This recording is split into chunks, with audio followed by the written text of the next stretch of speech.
your thoughts on prioritizing development efforts towards financial use cases versus non-financial use cases. So, okay. Prioritizing development efforts towards financial cases versus non-financial cases. I think that it's not about prioritizing finance over non-finance. It's about prioritizing solutions that solve problems. So development towards financial cases can also be adopted to non-financial cases. I mean, these things a lot of times are hybrid, right? Or financial tools can act as part of a non-financial centric solution. So I think that we should prioritize based on what we're solving here. One of our core principles is banking the unbanked, which is actually not a very good term because you're not really going to be banking them. You're going to be providing financial services for them that they cannot get through legacy banking infrastructure. But again, basically providing financial freedom to the financially freedom deprived. And connecting the unconnected.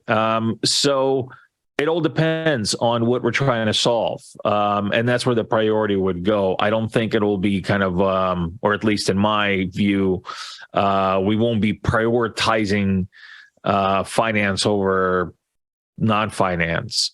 What is your thought on that, Alex?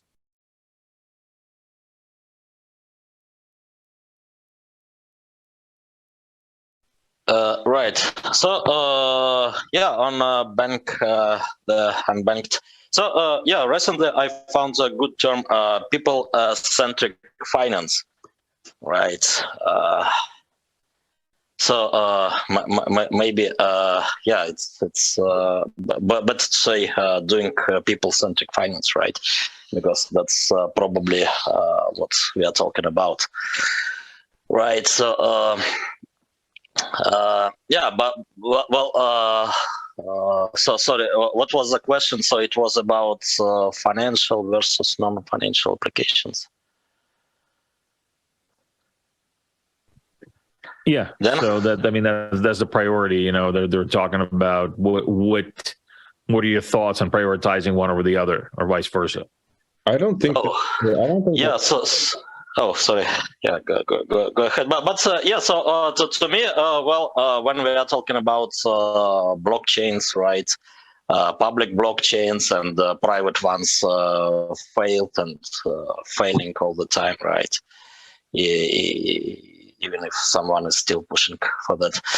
So public blockchains always about money, right? Because, well, otherwise it's probably doesn't make sense, right? To use such expensive technologies, right? So much full replication around the globe, and yeah, so you need to pay, right, for such services, and then yeah, well, for many years in the space, I haven't found many non-financial applications which are convincing. Well, maybe tokenizing, right? Things like art and so on. But yeah, still, it's probably we can think here about actually reworking, right, art into financial products, right?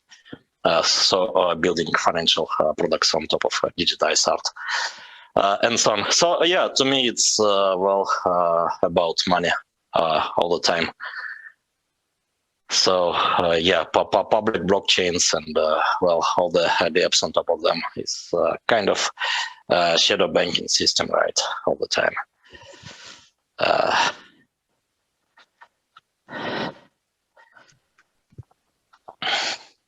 What do you think, Joe?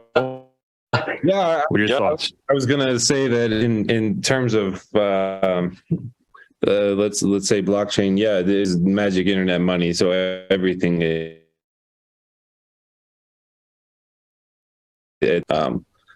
terms of development, I think that's like the interesting word in the question. I don't think that you can really say let's say there's no clear line, in my opinion, when everything is kind of open and liquid in terms of useful and non-useful, or financial and non-financial. It's hard to make things like mutually exclusive, right?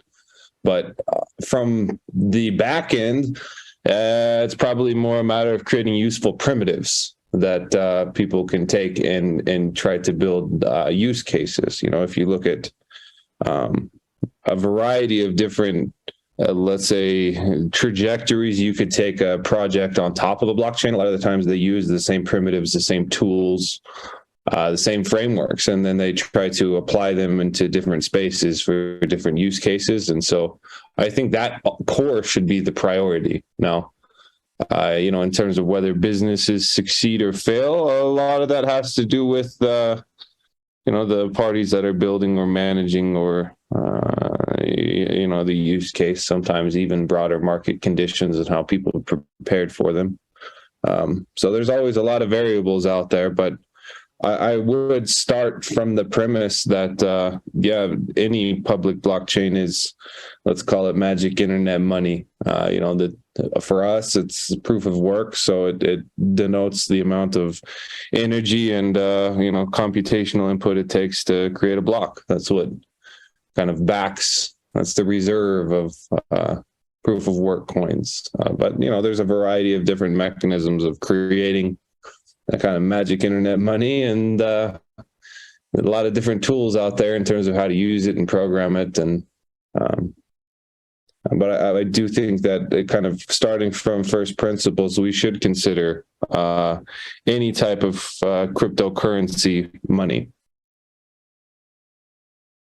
even if it is something silly like the bonks of the space, where you have I don't know how many trillion printed overnight and then given away for free, and then some social